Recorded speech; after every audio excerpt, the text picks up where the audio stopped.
ओम गंग गणपते नमो नमः। संक्षिप्त शिव पुराण रुद्र संहिता अध्याय 16। ब्रह्मा जी को रुद्रदेव से सती के द्वारा साथ विवाह करने का अनुरोध, श्री विष्णु द्वारा अनुमोदन और श्री रुद्र की इसके लिए स्वीकृति। ब्रह्मा जी कहते हैं, श्री विष्णु आदि देवताओं के द्वारा की हुई उस स्तुति को सुनकर सबके उत्पत्ति के हेतुभूत भगवान शंकर बड़े प्रसन्न हुए और जोर जोर से हंसने लगे। मुझ ब्रह्मा और विष्णु को अपनी अपनी पत्नी को आया हुआ देख महादेव जी ने हम लोग से यथोचित वार्तालाप किया और हमारे आगमन का कारण पूछा।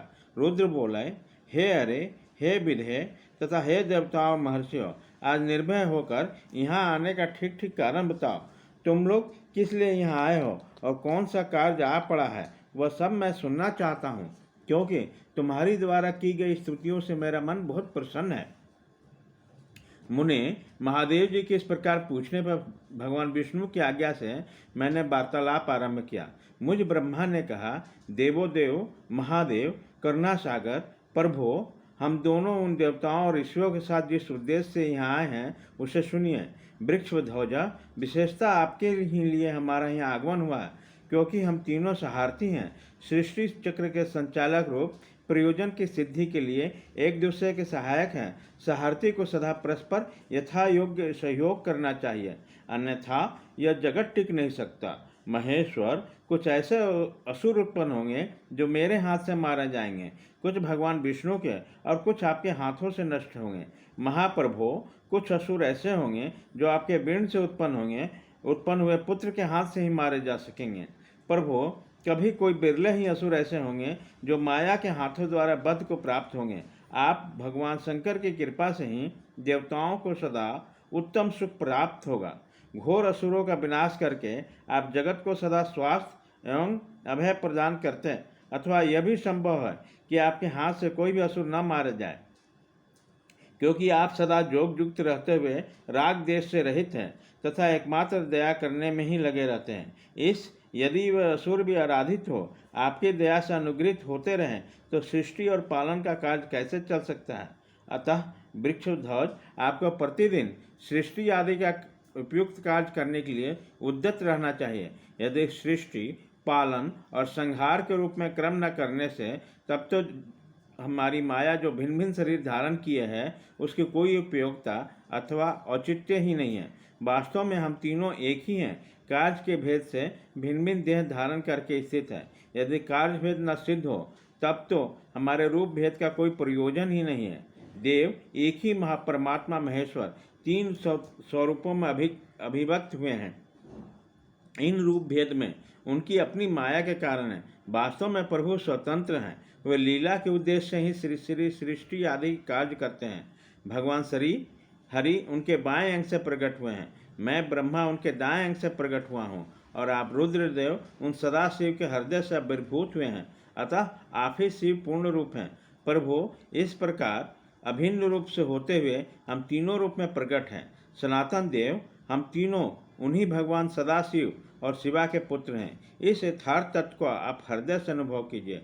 प्रभु, मैं और श्री विष्णु आपके आदेश से प्रसन्नतापूर्वक लोक की सृष्टि और पालन के कार्य कर रहे हैं तथा कार्य कारणवश सपत्नीक भी हो गए हैं। अतः आप भी विश्वहित के लिए तथा देवताओं को सुख पहुँचाने के लिए एक परम सुंदरी रमणी को अपनी पत्नी बनाने के लिए ग्रहण करें।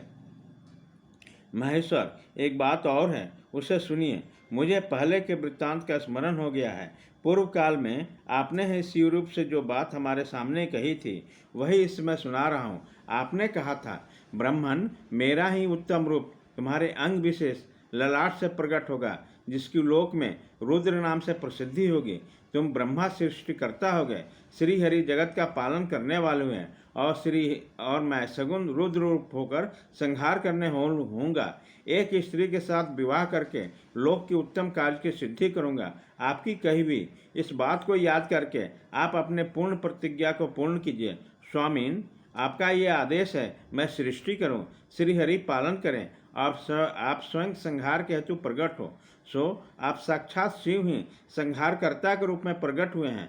आपके बिना हम दोनों अपना अपना कार्य करने में समर्थ नहीं हैं। अतः आप एक ऐसी कामनी को स्वीकार करें जो लोकहित के कार्य में तत्पर हैं। शंभु, जैसे लक्ष्मी भगवान विष्णु की और सावित्री मेरी सहधर्मिणी है, उसी प्रकार आप इस समय अपनी जीवन सहचरी प्राण वल्लभा को ग्रहण करें। मेरी यह बात सुनकर लोकेश्वर महादेव जी के मुख पर मुस्कुराहट दौड़ गई। वे श्रीहरि के सामने मुझसे इस प्रकार बोले। ईश्वर ने कहा, ब्राह्मण, हरे, तुम दोनों मुझे सदा ही अत्यंत प्रिय हो। तुम दोनों को देखकर मुझे बड़ा आनंद मिलता है। तुम लोग समस्त देवताओं में श्रेष्ठ तथा त्रिलोकी के स्वामी हो। लोकहित के कार्य में मन लगाने रहने वाले तुम दोनों का वचन मेरी दृष्टि में अत्यंत गौरवपूर्ण है, किंतु सूरश्रेष्ठगण, मेरे लिए विवाह करना उचित नहीं होगा, क्योंकि मैं तपस्या में संलग्न रहकर सदा संसार से विरक्त रहता हूँ और योगी के रूप में मेरी प्रसिद्धि है, जो निर्वृत्ति के सुंदर मार्ग पर स्थित है। अपने आत्मा में ही रमन करता आनंद मनाता हूँ, निरंजन माया से निर्लिप्त हूँ, जिनका शरीर अवधूत दिगंबर है, जो ज्ञानी, आत्मदर्शी और कामना से शून्य है, जिनके मन में कोई विकार नहीं है, जो भोगों से दूर रहता है तथा जो सदा अपवित्र और अमंगल वेशधारी है, उसे संसार में कामनी से क्या प्रयोजन? यह इस समय मुझे बताओ तो सही। मुझे तो सदा केवल जोग में लगे रहने पर ही आनंद आता है। ज्ञानहीन पुरुष को जोग छोड़कर भोग को अधिक महत्व देता है। संसार में विवाह करना प्राय बंधन में बंधना है। इसे बहुत बड़ा बंधन समझना चाहिए। इसलिए मैं सत्य सत्य कहता हूँ, विवाह के लिए मेरे मन में थोड़ी भी अभिरुचि नहीं है। आत्मा ही अपना उत्तम अर्थ या स्वार्थ है। उसका भली भांति चिंतन करने के कारण मेरी लौकिक स्वार्थ में प्रवृत्ति नहीं होगी। तथापि जगत के हित के लिए तुमने जो कुछ कहा है उसे करूँगा। तुम्हारे वचन को गरिष्ठ मानकर अथवा अपनी कही हुई बात को पूर्ण करने के लिए मैं अवश्य विवाह करूँगा, क्योंकि मैं सदा भक्तों के बस में रहता हूँ। परंतु मैं जैसे नारी को प्रिय पत्नी के रूप में ग्रहण करूँगा और जैसे शर्त के साथ ग्रहण करूँगा, उसे सुनो। हरे ब्राह्मण, मैं जो कुछ कहता हूँ वह सर्वथा उचित है। जो नारी मेरे तेज को विभागपूर्वक ग्रहण कर सके, जो जोगिनी तथा इच्छा अनुसार रूप धारण करने वाली हो, उसी को तुम पत्नी बनाने के लिए मुझे बताओ। जब मैं जोग पर तत्पर हूँ तब उसे भी जोगनी बनकर रहना होगा, और जब मैं कामसक्त हूँ तो उसे भी कामनी के रूप में ही मेरे पास रहना होगा।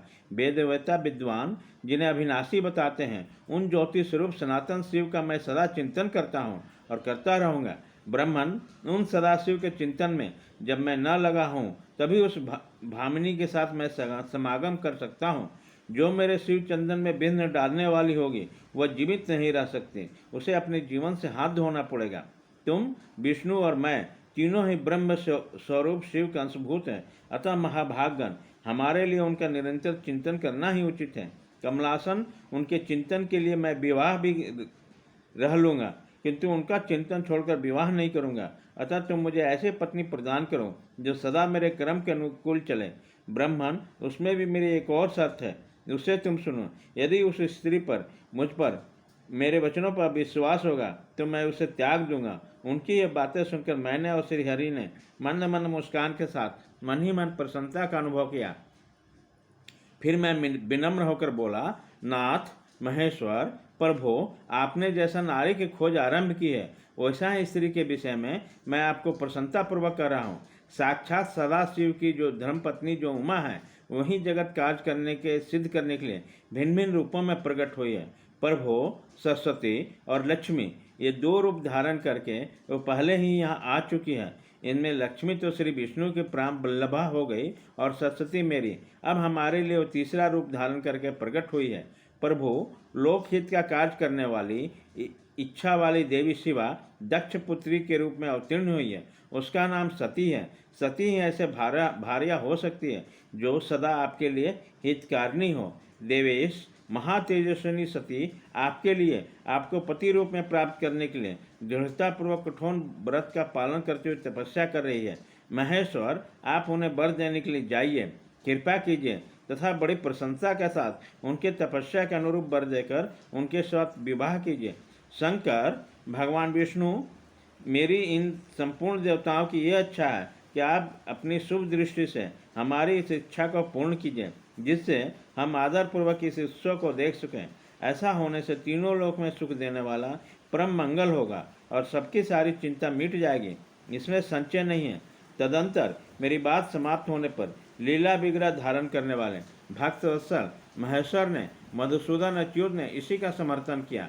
तब भक्त वत्सल भगवान शिव ने हंसकर कहा, बहुत अच्छा, ऐसा ही होगा। उनके ऐसा कहने पर हम दोनों उनकी आज्ञा लेकर अपनी पत्नी तथा देवताओं और मुनियों के साथ अत्यंत प्रसन्न हो अपने अभीष्ट स्थान को चले आए।